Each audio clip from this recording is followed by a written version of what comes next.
Now at noon, downed fences, power lines, and trees, damage left behind after severe weather rolls through San Antonio. We'll have team coverage. Plus, an overnight manhunt in Maine continues this afternoon. The search to find the suspect behind a mass shooting had so far claimed 18 lives and injured 13 others.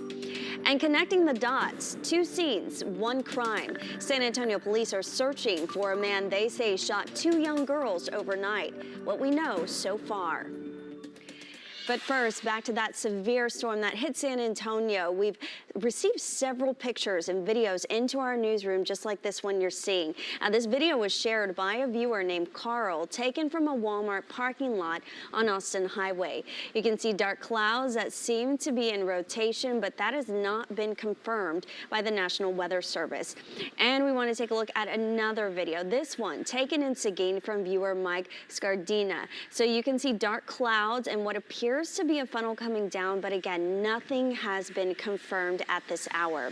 And check this out, this video just into our newsroom. This is from KENS 5 viewer Michael Soriano. He was near the I-37 overpass off 35 North near the Pearl around 7:50 this morning when he captured this video. But right now we want to take a live look outside. Still a lot of cloud cover, on and off downpours out there. Meteorologist Paul Morales has been following the storm developments. Paul, that was some wild video we saw there. How long before the National Weather Service can make a call on if those in fact were tornadoes, and is there anything else severe developing out there?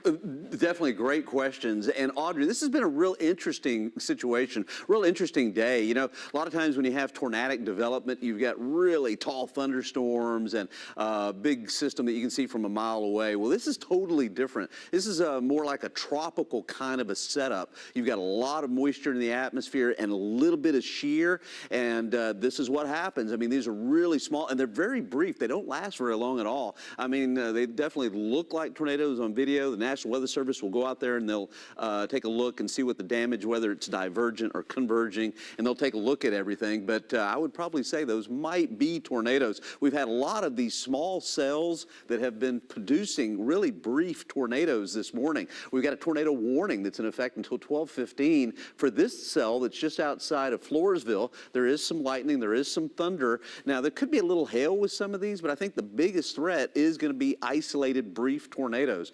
This is the one I'm talking about right here, and there is a lot of heavy rainfall here. Wilson County into Guadalupe County, back into Atascosa County, some heavy rainfall. So let's take a look, and sure enough, this is the velocity display. The green is towards the radar site, red is away from the radar site, and the closer together, that's a couplet and does show rotation. And so I would say that there's a good chance that there is a brief tornado occurring right now just northeast of Floresville. This is moving off to the northeast at about 15 miles per hour. We'll probably miss Stockdale.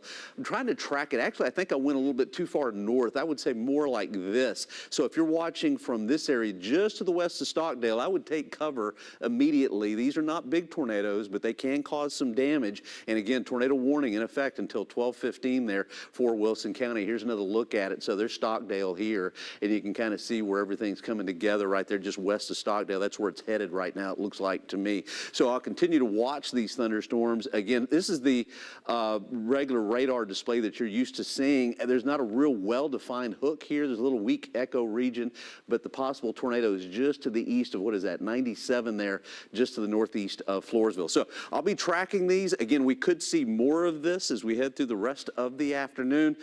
So I'll definitely be tracking it. Plus, we've got some chilly air headed towards our way for Halloween. I'll talk more about that. That's coming up.